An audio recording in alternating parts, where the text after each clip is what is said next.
빅튜브입니다. 제 채널을 오래전부터 보고 계시는 분들은 요즘 제가 고발 영상을 덜 올린다는 사실을 알고 계실 것 같습니다. 물론 제 영상은 상당히 마일드하기 때문에 이전에도 어디 상호를 저격한다든지 딥하게 저격을 한다든지 하지는 않았지만 문제가 되는 부분들을 찾아내서 팩트를 따져보고 이게 진짜 맞는지 아닌지 알아보고 채널 초기에는 이런 영상들이 제법 있었습니다. 아마 검색을 해보시면 지금은 그 영상 중 대부분은 이제는 검색이 안 될 겁니다. 저는 옳은 이야기를 하기만 한다면 모두에게 이익이 되고 좋은 일이라고 생각을 했었습니다. 허위 과대 광고가 있다면 그런 부분에 대해서 바로잡고 누군가가 피해를 입는 일이 생겼다면 그런 부분에 대해서 공론화도 좀 시키고 그러면 좋지 않을까. 결론적으로 보자면 별로 좋지 않았습니다. 그래서 오늘은 그 이야기를 좀 해보려고 합니다. 유튜브 크리에이터가 되기 위해서는 컨텐츠가 필요합니다. 저처럼 그냥 이야기를 하는 사람도 있고 게임 영상을 올리는 사람도 있고 영화 리뷰나 최신 과학 이야기를 하는 사람도 있고 하수구를 뚫거나 누수공사를 하거나 구조 보강을 하거나 타일을 붙이거나 뭔가를 제작하거나 또는 부수거나 여러 가지가 있겠죠. 그중 개인이 뇌지컬만 된다면 간지가 나면서 비용 투자는 별로 없는 그런 컨텐츠가 있는데 그게 바로 고발 컨텐츠입니다. 사막여우라든지 호갱구조대라든지 주작감별사 정국진님의 예전 영상이라든지 이런 것들을 말하는 겁니다. 저도 예전에 제법 올렸습니다. 진짜 말 그대로 정보를 얻을 수 있는 능력만 된다면 컨텐츠를 충분히 뽑아낼 수도 있고 사회에 큰 공헌을 할 수도 있고 영상 인기도 생각보다 괜찮게 뽑힙니다. 그런데 그런 컨텐츠를 만드는 것은 개인적으로 추천드리지 않습니다. 우리나라 법은 그렇습니다. 사실적시 명예훼손이라는 것이 있습니다. 여기에 대해서 말하자면 굉장히 복잡하게 얽힌 부분들이 있기 때문에 간단하게 말하기가 어려운 부분이 있습니다. 결론적으로 말했을 때 개인적으로는 사실적시 명예훼손죄의 필요성에 대해 공감을 하고 있는 편입니다만 어쨌든 그런 게 있기 때문에 고발 영상을 만드는 사람에게는 대단히 불리한 부분이 있습니다. 내 말이 다 맞고 저 사람이 거짓말을 한 것도 맞고 이 광고가 과대 광고였던 것도 맞고 이 광고를 믿고 물건을 쓴 사람이 피해를 보고 있는 것도 맞는데 그럼에도 불구하고 사실적시 명예훼손죄는 성립을 하는 경우가 있습니다. 항상 성립을 하는 것은 아니고 내가 어떤 의도를 가지고 그렇게 했느냐 이런 것들 다 가만히 되기 때문에 아주 공격적으로 영상을 만든 게 아니라면 법적인 처벌까지 가는 경우는 많지 않기는 합니다. 만약 본인의 신분을 숨길 수 있다면 그런 법적인 부분을 피할 수 있는 경우도 있습니다. 하지만 어쨌든 이 부분 때문에 상당히 성가신 부분이 생긴다는 것 자체가 문제가 됩니다. 세무조사랑 비슷한 겁니다. 탈세한 세금을 징수하기 위한 목적으로 세무조사를 할 수도 있지만 그냥 말 안 듣고 좀 조지고 싶은 기업이 있으면 그냥 세무조사 때리는 겁니다. 털어서 안 나온다고 해도 세무조사를 한 것만으로 그 기업은 큰 내상을 입습니다. 어디 배달의 민족 후기 하나 잘못 남겨도 잘못하면 고소가 되는 경우가 있는데 영상으로 그런 걸 올렸다 그러면 그건 당연히 고소를 당합니다. 결론적으로 좋게 결론이 나더라도 어쨌든 경찰서에 가서 조사도 받아야 하고 소명할 수 있는 자료도 만들어야 하고 심지어 필요한 경우 변호사까지도 선임을 해야 합니다. 고발 컨텐츠를 만들 때는 남에 대한 저격이기 때문에 기분 좋게 만들 수 있지만 고소에 대한 방어는 잘못하면 나한테 문제가 되기 때문에 기분이 썩 유쾌하지 않습니다. 제 경우도 이제는 말할 수 있는데 예전에 치과 셔터 내리고 비 맞으면서 경찰서 가다가 이게 뭐하는 짓인가 현타가 온 적이 있었습니다. 어쨌든 경찰서에 가서 조사를 받아야 되기 때문에 직장이 있는 사람이라면 그 시간 직장을 빼야 되는 것이고 자영업자의 경우는 셔터를 내려야 되는 경우도 있으니까 그 비용과 시간이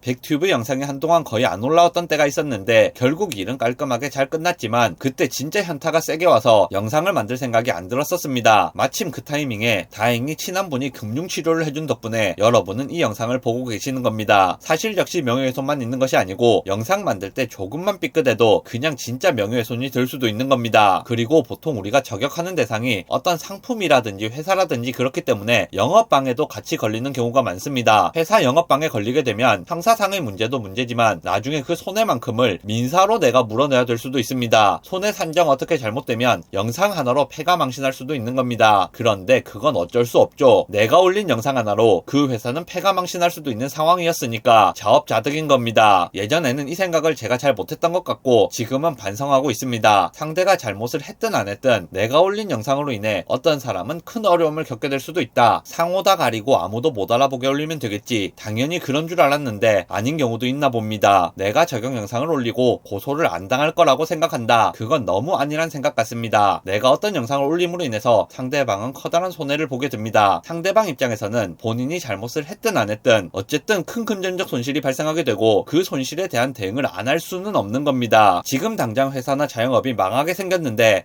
내가 잘못했구나 반성해야겠다 하면서 회사 접고 빚 다 떠안고 가는 사람 아무도 없습니다. 어떻게든 회사 살려보겠다고 뭐든 하게 될 겁니다. 겁니다. 그리고 그 모든이라는 것에 해당하는 것은 이 회사나 가게를 망하게 만든 사람에 대한 대응도 당연히 포함이 됩니다. 상대방 입장에서는 밥그릇이 깨졌기 때문에 필사적일 수밖에 없는 겁니다. 내가 방구석에 앉아서 편하게 저격했던 대상은 생업에 타격을 입게 되고 그걸 해결하기 위해서 법적인 조치를 취하게 될 겁니다. 법적인 조치로 안 된다면 법을 넘어서는 조치를 취할 수도 있습니다. 이건 어쩌다 일어나는 일이 아니라 좀 세게 고발 영상을 만드는 크리에이터들에게는 루틴하게 일어날 수 있는 일입니다. 그리고 그런 크리에이터가 되기 위해서는 그런 것들을 견뎌야 하는 겁니다. 그렇기 때문에 고발 영상을 만드는 사람들은 생각보다 험난한 과정을 겪게 되는 겁니다. 결국 무죄라든지 무혐의라든지 이런 것들이 나오게 되더라도 앞서 말씀드렸던 세무조사의 예처럼 그 과정이 굉장히 힘들게 됩니다. 어쨌든 시간을 내서 경찰서에 가야 하고 조사받아야 되고 대답 잘못하면 큰일 나니까 소명도 해야 되고 결과가 나올 때까지는 거기에 계속 신경이 쓰여서 일상생활에 문제가 생길 수도 있습니다. 하루 종일 비트코인 보고 있다가 회사 잘리는 사람처럼 그런 영향을 안 받을 수가 없는 겁니다. 결론이 나왔다고 끝이 아니고 상대가 추가적인 조치를 취한다면 계속 끌고 갈 수도 있습니다. 그런데 만약 내가 영상을 계속 만들면서 여러 제품들을 저격했다. 그러면 그게 얽히고 설켜서 한 가지 일이 안 끝났는데 그 위에 계속 새로운 문제가 쌓이는 겁니다. 보통은 결론이라도 좋게 나는데 그중 한두 개 정도 결론이 나쁘게 나거나 결론이 안 나고 계속 질질 끌려간다. 일반인 멘탈로는 쉽지 않습니다. 그나마 팀으로 활동을 한다면 의지할 사람이라도 있지 혼자 컨텐츠 제작을 하는 입장이라면 멘탈 잡고 있기가 쉽지 않습니다. 구독자 수가 많이 늘어나고 돈도 많이 벌린다면 그런 부분을 어느 정도 감내할 수도 있지만 고발 컨텐츠 특성상 그런 단기간 폭주가 오래 가지도 않고 더 큰 문제는 광고 달기도 애매하다는 겁니다. 고발 채널에 애매한 광고 달 수 있겠습니까? 그러면 채널이 오래 가기 어렵겠죠. 저처럼 그냥 하고 싶은 이야기 하는 사람은 그렇다고 치는데 어느 정도 수익을 생각하고 계시는 분들에게는 최악의 컨텐츠가 될 수도 있는 겁니다. 마침 구독 이야기가 나온 김에 구독을 좀 해주시면 영상 제작에 도움이 될 것 같습니다. 그래도 예전에는 어디 가면 2만 구독자 있다고 어깨에 힘주고 다녔는데 요즘은 그것도 못하고 있습니다. 앞서 말씀드렸던 분들이야 그래도 오래 가고 있는 분들이지만 그런 분들 말고도 고발 영상을 만드는 분들은 많이 있었습니다. 하지만 그런 분들 중 거의 전부는 반짝 떴다가 폭삭 없어집니다. 많은 사람들이 같은 과정을 밟는다면 거기에는 그만한 이유가 있기 때문이라는 사실을 알고 계시면 도움이 될 것 같습니다. 영상 요약하겠습니다. 고발 컨텐츠를 다루는 크리에이터가 되는 것은 추천드리지 않습니다. 내가 잘못하지 않더라도 명예훼손이나 영업방해나 기타 여러가지 법적 문제를 겪을 수 있으며 그게 최종적으로 좋게 결론이 나더라도 그 과정이 굉장히 험난합니다. 그리고 상대 입장에서도 일단 명백한 손해가 발생한 이상 나를 적당히 조지고 봐줄 수가 있는 상황이 아니기 때문에 자신의 무고를 증명하기 위해 필사적으로 될 수밖에 없습니다. 그럼에도 불구하고 혹시나 고발 컨텐츠를 다루시려면 준비를 좀 많이 하셔야 한다고 생각합니다.